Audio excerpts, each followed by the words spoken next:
Hmm. Oh, and there we go. All right. I think now I am allowed officially to um, be here and welcome Peter Liu to be here today with us for the IFI Colloquium. So Peter Liu is now assistant professor in Tufts University, but it was prior to that, he was here as a grad student in MIT. So he saw IFI sort of starting. And so we are sort of very excited today to have him back and just give us his perspective of like research in machine learning for modeling and understanding complex physical systems and the work he's been doing in these days. So I just leave the floor to Peter. And I will pass around the microphone for questions if it's needed. So please, if you need, just raise your hand and I'll bring the microphone around. All right. Great. Thank you so much for that introduction. Yeah, it's really great to be back here. I think I got a lot out of being in IFI when I was a grad student, so it's great to be part of IFI again.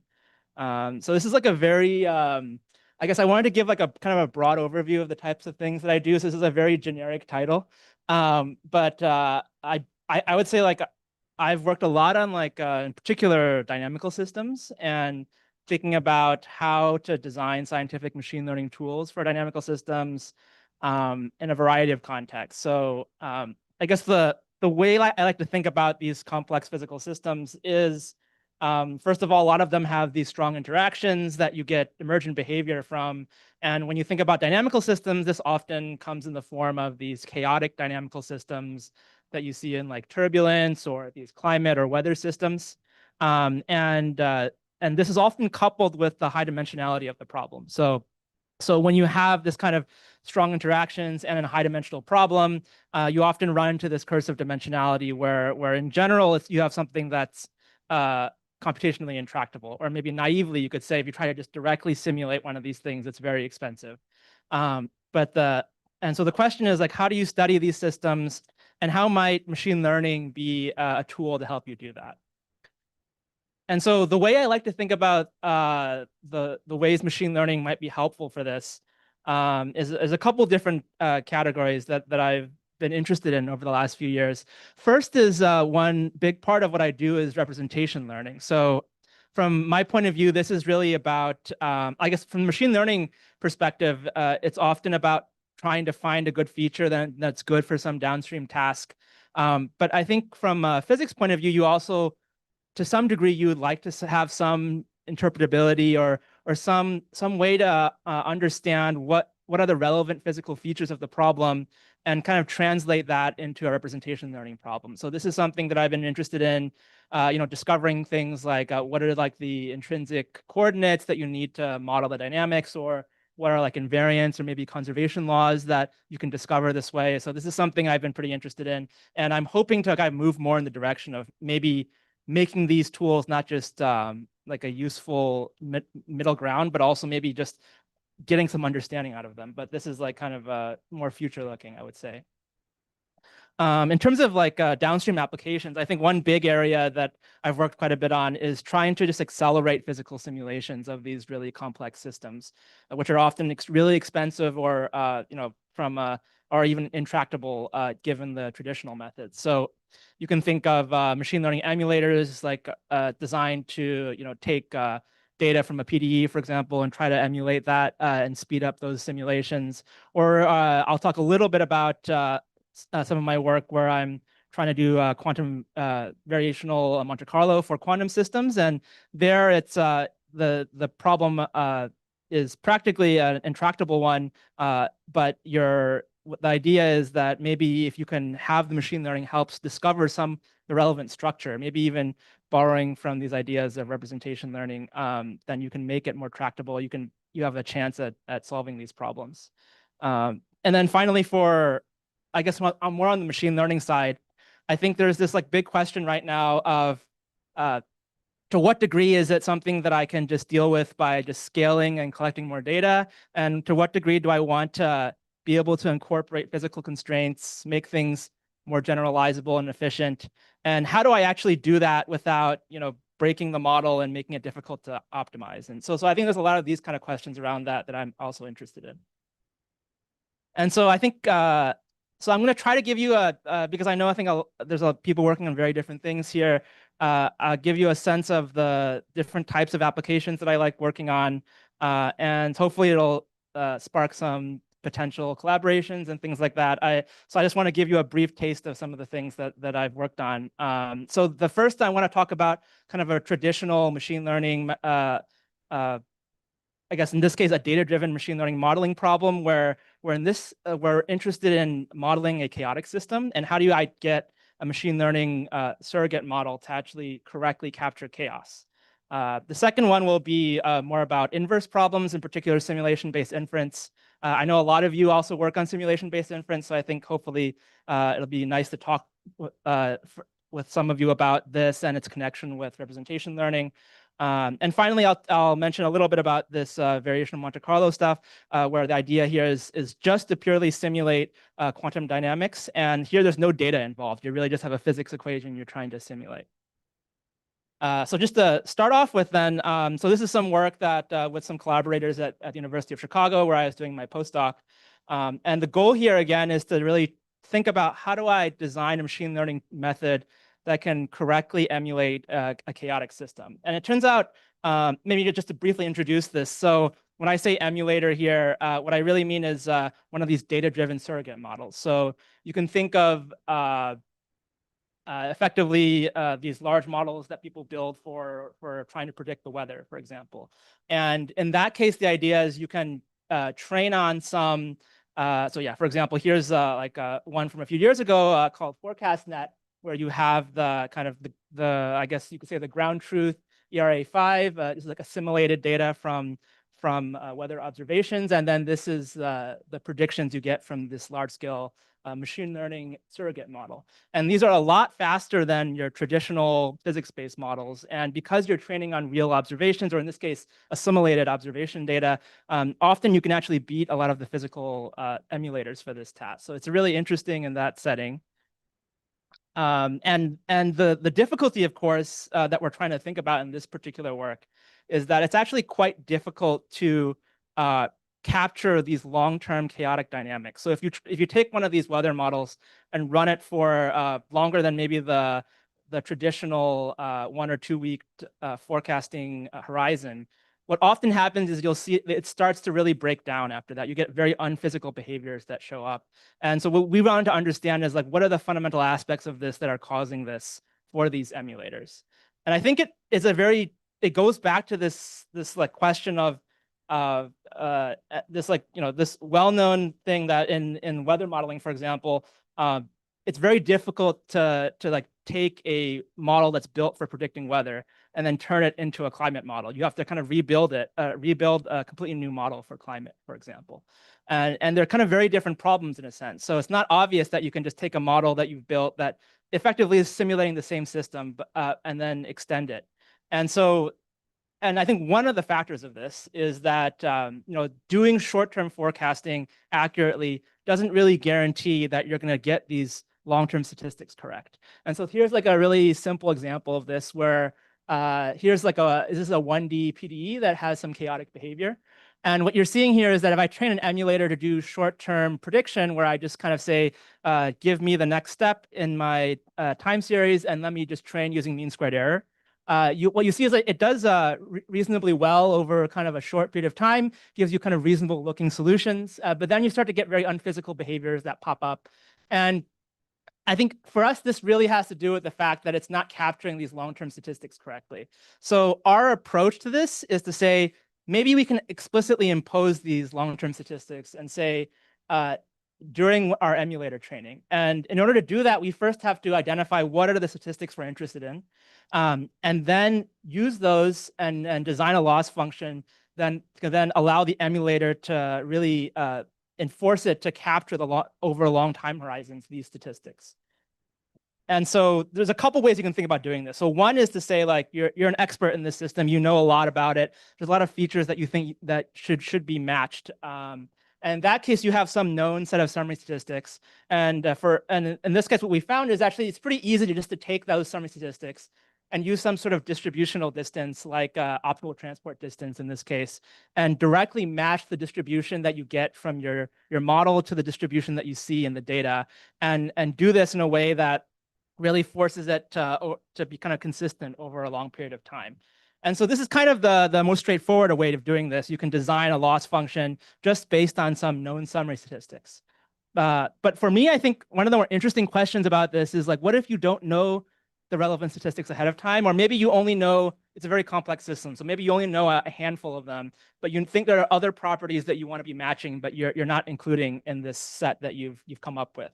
So how might you actually go about discovering relevant statistics? And so this is kind of where the representation learning aspects come in.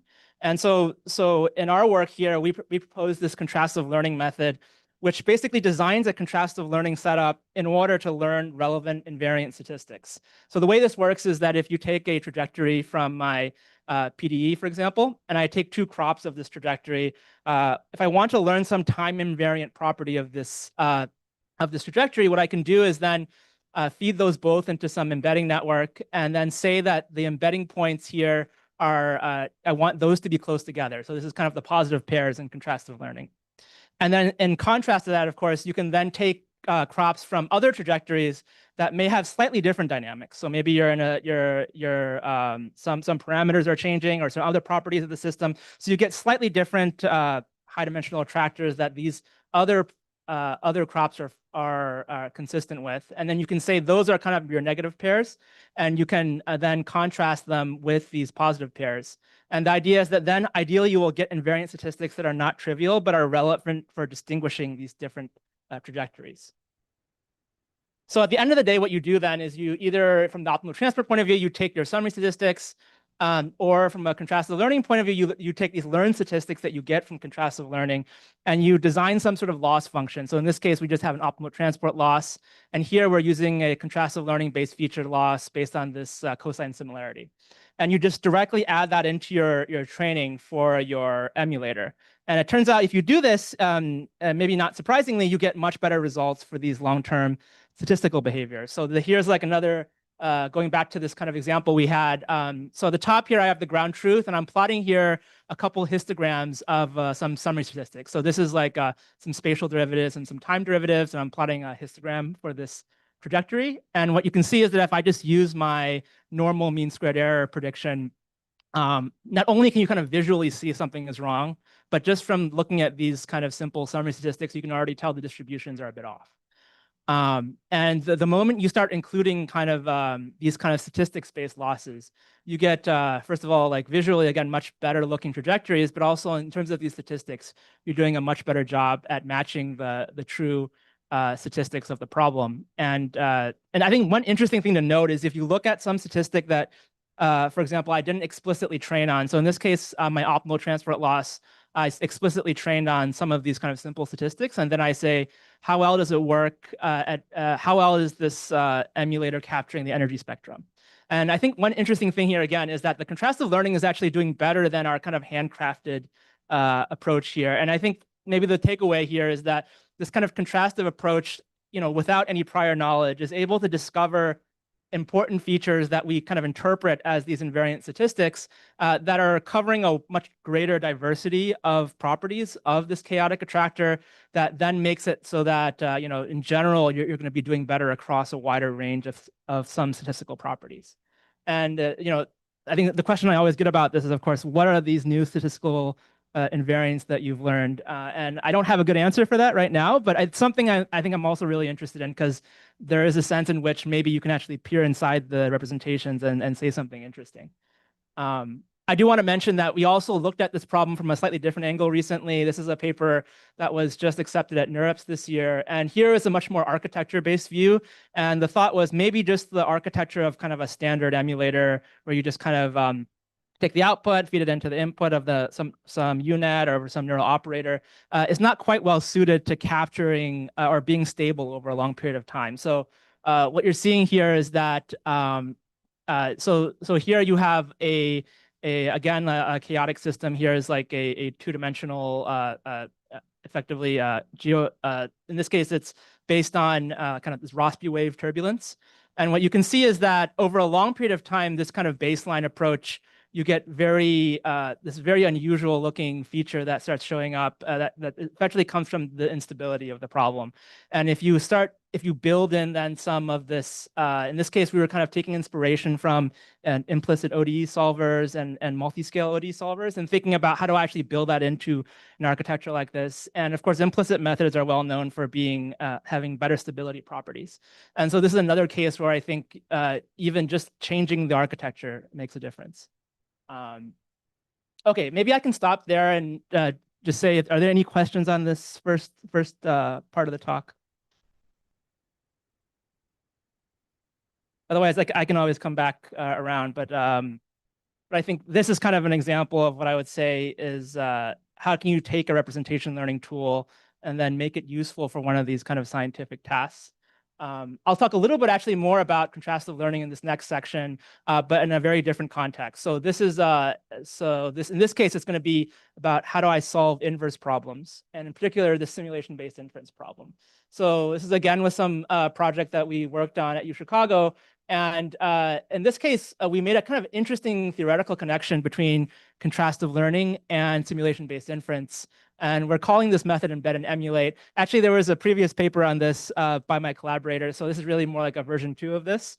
But we really fleshed out some of the connections with the kind of more theoretical side of contrastive learning. So let me tell you a little bit about this. Very briefly, for the problem we're solving is, of course, the standard classic Bayesian inference problem, where you have some data and you have some parameters, and your goal really is if you have some prior and some likelihood, you want to get samples from this posterior that tells you, what are the possible parameters that could have generated this model. And of course, the problem is in a lot of these cases, you have some very complicated generative process, and you don't have some tractable likelihood function. And in that case, how do you deal with this problem? And this is, of course, common in cosmology and climate and a lot of these cases where you have these very complex physical simulators. And so of course, I think there's a lot of interest over the last few years on doing these kind of simulation-based inference, or sometimes it's also called likelihood-free inference. But what you're really doing here is you're taking your simulator and you're using it to approximate the likelihood.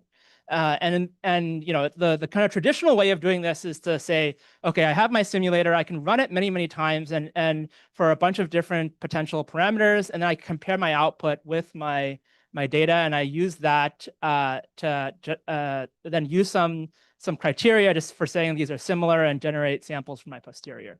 Of course, in practice, this could be like very high dimensional. So what you really want to do is just choose some summary statistic that makes this whole thing tractable. But even with that, your simulator could still be very expensive. So I think the idea with a lot of modern, these kind of amortized versions of simulation-based inference is to kind of avoid using the simulator at all during inference, is to instead learn a machine learning surrogate model for the likelihood or for the posterior using some, whatever method that you want here, but you want to get some approximation for this likelihood. And so the way that we wanted to think about this is, one direct way of doing this, for example, is you could directly train a generative model to model this likelihood or model the posterior. But that can also be quite expensive. You might need a lot of data to train this. So I think going back to this idea of like a summary statistic ends up being, I think, a really powerful idea if you're in a regime where you have very limited data. And so the way we like to think about it is if we design a contrastive learning approach effectively, where part of the contrastive learning is learning an encoder that kind of acts as your summary statistic. And the other part of it is acting as an emulator for this now kind of compressed representation of the data. What you can then do is then say, jointly train these two, both the encoder that gives you the summary statistic and the emulator for the summary statistic.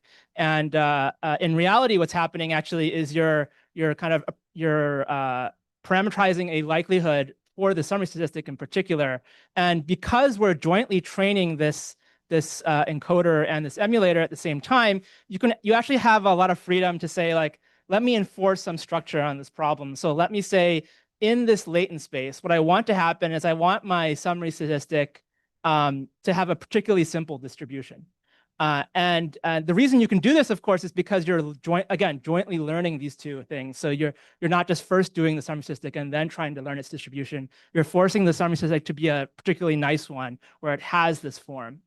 And so when you do this, you jointly train these two things. What you get is you get a likelihood that has this really kind of simple form, and you get a posterior again that also has a very nice and simple form. And this is, if you're familiar with this, this is effectively one of these exponential family forms for this distribution. And assuming your problem kind of fits in this kind of model class, then it turns out that contrastive learning is exactly the type of training you need to basically fit these two emulate both this encoder and this emulator. So there's like this tight connection between using a contrastive learning loss and doing this kind of simulation-based inference. So I think that was a really nice theoretical result that we had from this. And we did some just like simple empirical testing with this. Here's like an example of another like high dimensional, in this case, it's this another chaotic PDE. And we're trying to infer a parameter, let's say this forcing parameter f. And to make things maybe a little bit more interesting, let's pretend we misparameterized it. So let's say this f, actually we're parameterized it as f1 and f2. And you can tell like this is going to give you like a whole like circle of redundant parameter pairs. And so what you see actually is that if you do this, if you use this form, you run your simulation-based inference, the approach that we have called embed and emulate over here does a really good job at capturing this particular distribution, which is like this very I guess you could call it a multimodal distribution where it's very non-Gaussian. And here, if you use kind of similar approaches in like neural ratio estimation or just directly try to estimate the posterior, and in this case, we're doing it in kind of a regime where we don't have a lot of samples. And I think what happens is that this kind of inductive bias you get from doing this contrastive learning to kind of find a compressed representation really helps in this particular situation. And so, yeah, if there are folks who are, I guess, interested in simulation-based inference problems, I would really love to kind of try out this kind of approach on a wider variety of problems. And maybe kind of just to summarize this section on representation learning, one way I like to think about it is that a lot of this scientific machine learning, you really need an efficient method that gives you kind of robust and generalizable features. So ultimately, that's what we kind of want from these kind of scientific representation learning methods. And both of these kind of examples that I gave, what you start with is you start with your data and you have this intermediate step where you learn the right representation. So in this case, either it's this kind of compressed summary statistic, and in this case, you have some invariant statistics of your chaotic attractor. And those turn out to be much better features for you to then go and do some sort of task like design an emulator or do some sort of inference. And so that's in a sense why I think the representation learning side should be emphasized in a lot of these cases.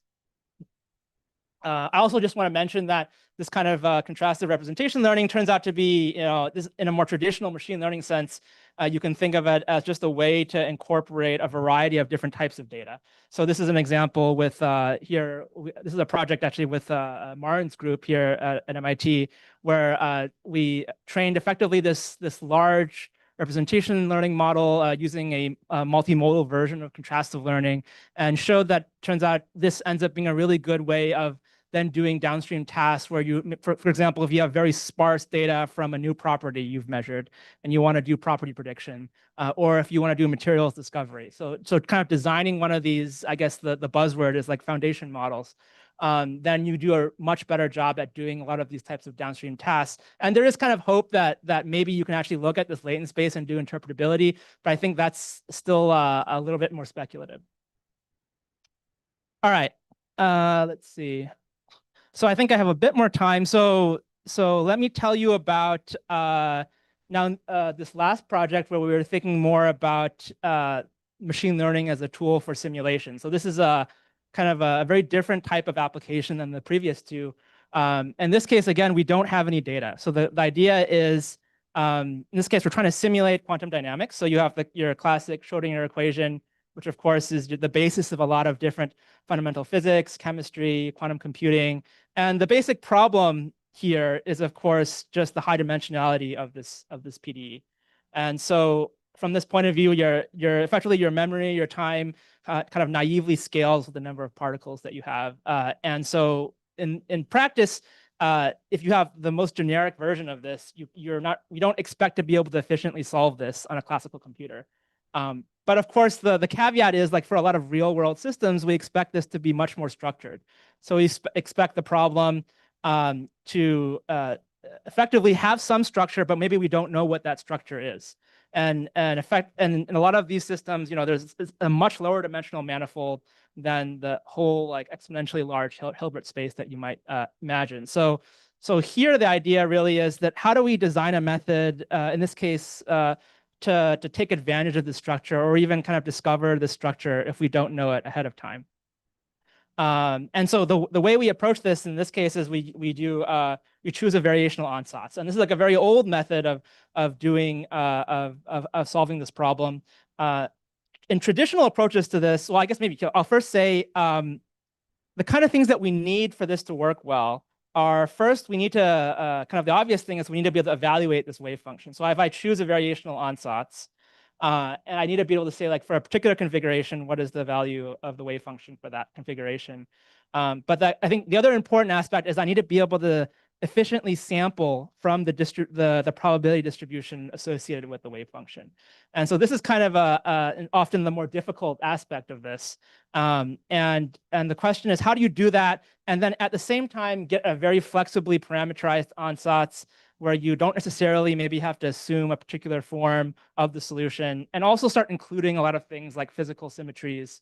And traditionally speaking, there's been a lot of work in kind of handcrafting these ansatzes, kind of in the same way I would say a lot of traditional machine learning is about handcrafting features for computer vision or other areas. You lose a lot of, like, your physics knowledge to really design a wave function you think would be a good fit for the system. And of course, this has been very successful. But if your idea is that if the problem is that you maybe don't know what the solution should be, maybe you want something much more flexible than that. I think there's been a lot of work, of course, on tensor network methods, which are also really interesting from a theoretical point of view.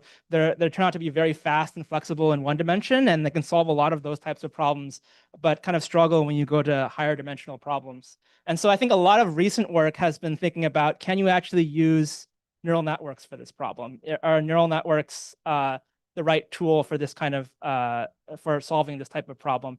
And it turns out that a lot of this is actually really closely connected with a lot of the work going on in generative modeling. And because we need a wave function that we can evaluate and also sample efficiently from, it turns out it's very similar to how our generative model, often you want to evaluate the likelihood from a generative model, and you want to sample efficiently from it. So it turns out these are very closely related, and we actually had developed two new approaches to this, trying to, like, borrow a lot of the techniques that you see in generative modeling to try to solve this kind of quantum dynamics problem. I guess I have a bit of time. Let me see if I can, sorry, let me see if I can talk a little bit more about this. So this is, hold on. I might have to reshare. Got it. Okay. So yeah, this is some work that we did where we were thinking about, how do I design one of these variational methods to help solve this quantum dynamics problem? And in particular, how do I do the sampling efficiently, kind of borrowing from some ideas from, for example, diffusion modeling, to kind of efficiently sample using an SDE. So the way this works is actually kind of an interesting almost from a historical point of view, because we're kind of taking something that was, this is kind of one of, so Edward Nelson back in the 1960s had this kind of interpretation of quantum mechanics that took a very stochastic view of quantum mechanics, kind of similar to this kind of, effectively this more almost like semi-classical view of quantum mechanics, but making that the basis of an interpretation. So here we're kind of using this kind of machinery that he developed then, but using it more from a computational point of view. Maybe we're less interested or in the particular interpretation aspects. But the idea here is you can take your wave function and you can kind of decompose it into some magnitude and phase part. And then you can write down these two different drift velocities that effectively are associated with the gradients of the wave function. And it turns out if you write this down this way, that there's an SDE where you just combine these two drift velocities that actually gives you the samples from the solution to the Schrodinger equation. So this is kind of a really interesting way of thinking about the Schrodinger equation, where the point again is that if you know these two drift velocities, these u and v, you can get you have a kind of very efficient way to sample from the time evolution of this wave function. So I think yeah, again, the idea is that the wave function, the gradients of the wave function are kind of guiding the stochastic path that you're sampling from. And so the idea here is that we can actually use this as a tool to help us solve this kind of variational problem and actually do this and do this kind of solve this kind of problem efficiently. So the way this works is that you can, first of all, you can take these two. You can take these two drift velocities and you can kind of reinterpret, you can rewrite the Schrodinger equation in terms of these two Madelung equations, which have also a really interesting form, almost like have some like connections with fluids. And this is of course equivalent to the Schrodinger equation, but you've now, looks like you've made your problem more complicated. But at the same time, what happens is then you can say, why don't we just parameterize our drift velocities as neural networks, as some generic parameterization? And then let's just use this parameterization to then directly minimize this two sets of dynamical equations I had on the previous slide. So this is effectively saying, this is like very similar to like pin losses, for example, that you see where people try to solve PDEs by setting up a variational problem. The difference here, of course, is that these are very high dimensional PDEs still. And so what we need is, again, an efficient way of sampling to actually solve this problem. And this is kind of comes directly from this SDE that I was talking about before. So if you kind of combine this idea that you can get efficient samples from this SDE with these two sets of dynamical equations, then you have a variational method that in principle can efficiently solve this problem. And so, yeah, just, and again, how this works is that you can take, in this case, some initial condition, and at the very beginning, your samples are going to be far off from the true solution. But the idea, then you take these samples, you evaluate your physics-based loss based on these two equations, and then you iterate, you do your standard gradient descent. And over time, the samples will align with the true solution, and then your u and v will align with the true gradients of the wave function. And so at the end of the day, what you get is something that follows the right solution for Schrodinger's equation. And there is this kind of analogy with diffusion models in this case. So both cases, you have this SDE that's helping you sample, and you're learning effectively some score or some sort of a gradient of the likelihood or gradient of the wave function. The big difference here, of course, is that in diffusion models, you kind of have this fixed noising process, and you're relying on data to train your model. But here, we're effectively sampling from the SDE and then using those samples to fit a very particular process that's associated with the evolution of the Schrodinger equation. And so this is kind of an alternative way of thinking about how this kind of a diffusion model might be used in this context.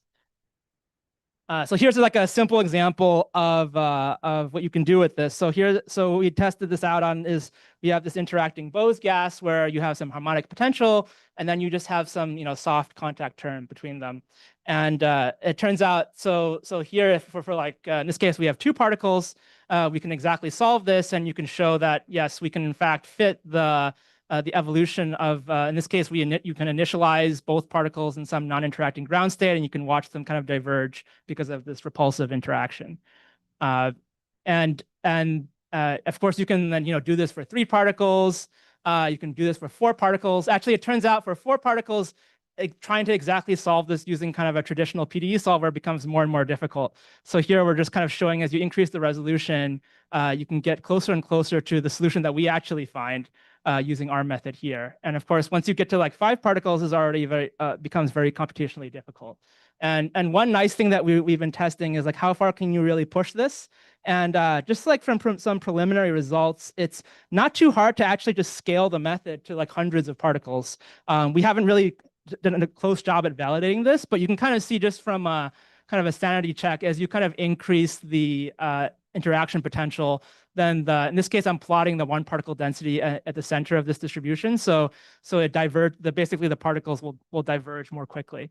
And so this is just showing that, yes, in fact, using this type of method, you can really scale it very easily. And assuming the distribution, the kind of structure and the wave function is still similar, then what we expect to see is that this can do much better than kind of any other approach to trying to solve this problem. All right, sorry for jumping around a bit. Let me see.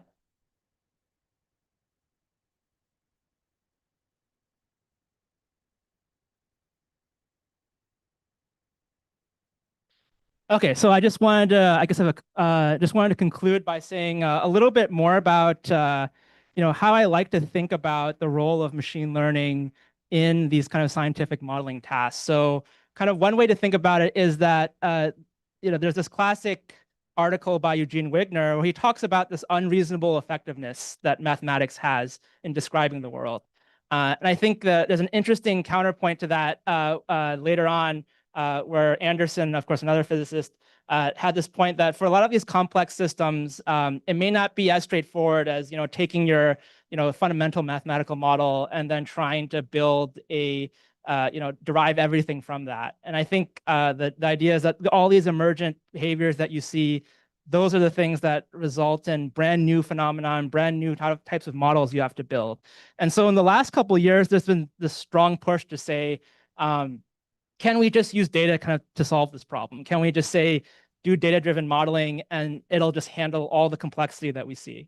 And I think from my point of view, that's definitely still missing something. And the main thing I think is that in a lot of these cases, we may not have the data, or the structure of the problem is there and we know a lot about it. And so we really should be either using that or maybe even trying to discover the structure from the data rather than directly jumping and trying to use it to model.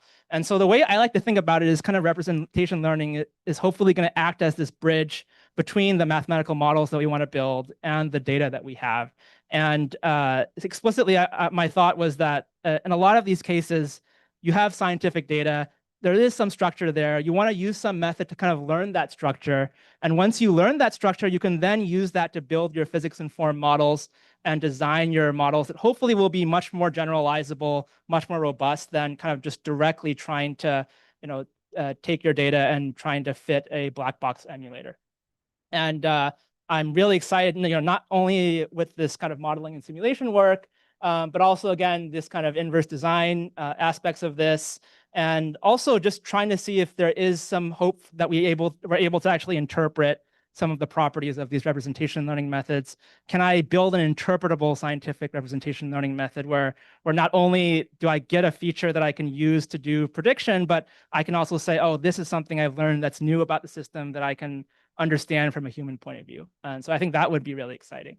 So yeah, I'd like to thank all my collaborators, and I'm really excited again to be back with IFI.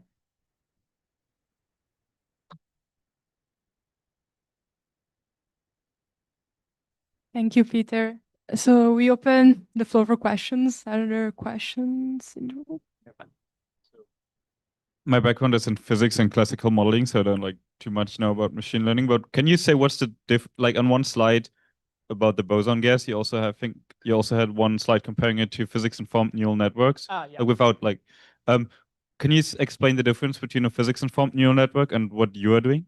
Yeah, so I think the biggest thing here is, so I think it was this slide, right?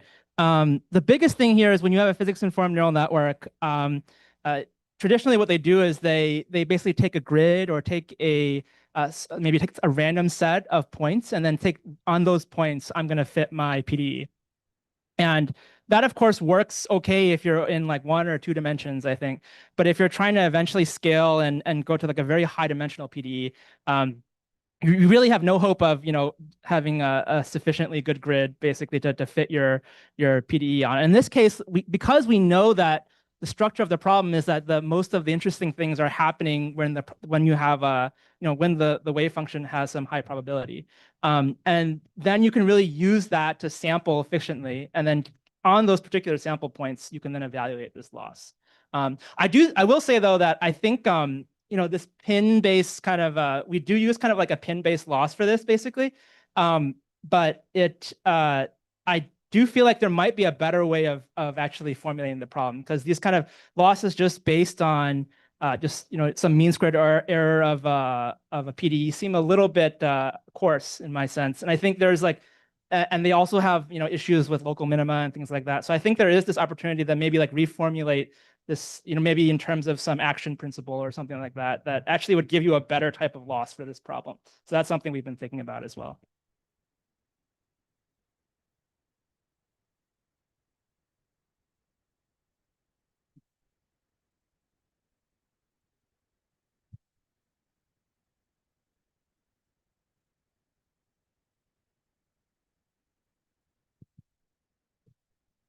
Okay, there is a question on Zoom, so you can unmute and ask.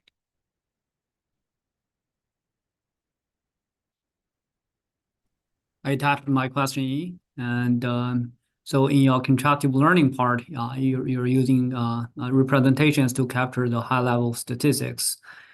So do you run this contrastive learning part with your surrogate model? If you train them together, have you ever connect the method with GAN training, for example? There, you have a classifier to classify fake ones and real ones. Right. So in the contrastive learning work, we first train the contrastive learning setup, and then we train the emulator. And so they're kind of separate right now. So you first kind of solve for the invariant statistics in that problem, and then you take those invariant statistics and you design a loss function, and you effectively fix the weights of your embedding of your encoder networks to then design your loss function for the for the emulator training. I think this idea of being related to GAN training is an interesting one, because you might imagine you could have maybe what you want to do is learn a feature that is particularly difficult to match, and then use that to help improve your emulator. So I think this is something I think I've talked to other folks about. I haven't really come up with a really good way to design it. I think, of course, GANs we know also are quite difficult to train in some settings. So, but it's something I would be interested in looking into.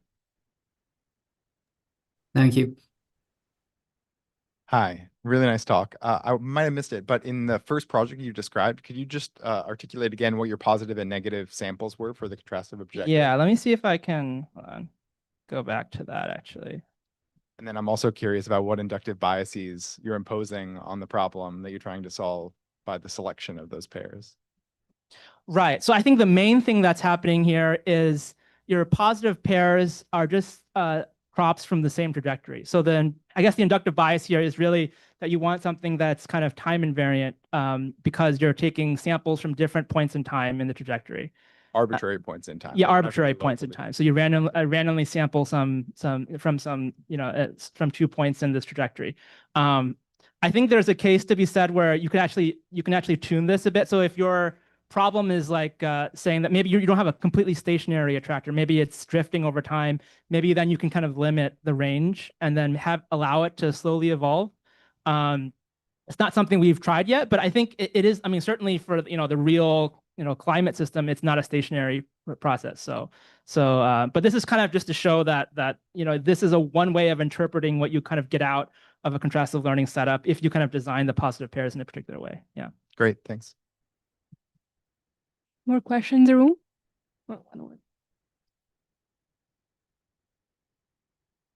Thanks. So also in the first half of the talk, you mentioned something about like the architectures for enhancing stability of the emulators. Yeah. Could you just say a bit more about what kind of architectures you discovered that kind of like help with the stability of the solutions? Yeah, I think there's actually been a bit of work on this, like that people have tried various approaches of either like imposing either structuring it with, having allowing to take, for example, a longer like time series of inputs rather than just the previous time, and those types of things. For us, I think we were kind of inspired by this. So this is this work I think I was talking about. We were kind of inspired again by this kind of implicit, like an implicit ODE solver. And so the idea there is that you don't immediately predict the next time step, but you use some guess of a future time step to help you refine your current prediction. And so in this particular work, our thought was that, can we design that not explicitly saying that I'm throwing in an implicit solver, but can I design kind of the structure you would see in an implicit solver and make an architecture that we can train? And so that's exactly kind of what we were doing here.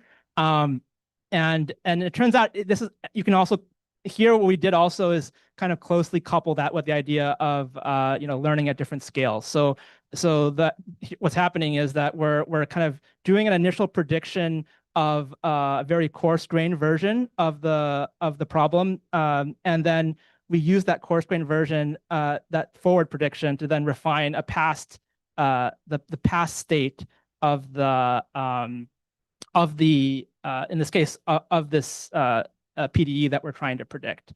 And so it has the flavor of like an implicit method, but it's not explicitly that. So that's the kind of things we were trying to interested in, because there's been a lot of work in PDE literature, right, about how to stabilize, how do you like solve one of these difficult to integrate type PDEs, and especially when you're dealing with like turbulence. But I think it's still a bit of an open question of to what degree the architecture matters, and to what degree is it just we're using the wrong loss function or something like that. So it's something I'm still interested in, I think.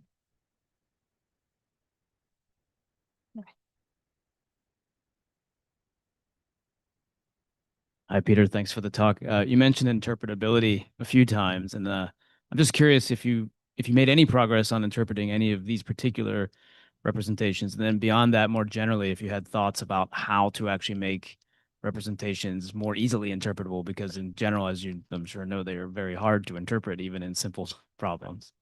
I mean, this is something I was talking to some people about earlier this week, actually. But so one thing that I've been working on recently, and this hasn't been out yet, but we were thinking about basically trying to say, like, if this kind of approach, you might imagine, is kind of learning some invariant of the trajectory. So if we, can we set it up so that we can discover invariants, and can we discover like how many invariants there are, under what conditions can that happen? And maybe can we, maybe this latent space, for example, this is like a hyperspherical latent space.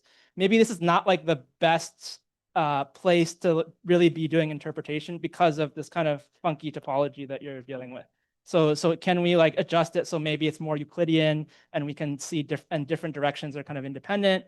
And I think it's still, I think we've had some success on kind of simple versions of this, where we can say, like, here are some problems where we know the invariants, and here are some, and then if we run this, can we then take it and explicitly extract what those invariants are? So especially, let's say you could also take this, maybe the embedding network, maybe you think that's a little bit too black box. Maybe I just replace it with some linear model or something. And if there's a situation where you think that the invariant is a particular linear combination of some terms, then I think you have a better chance at doing some interpretation. But I think, yeah, currently, I think it's still like very exploratory, trying to figure that out. Yeah.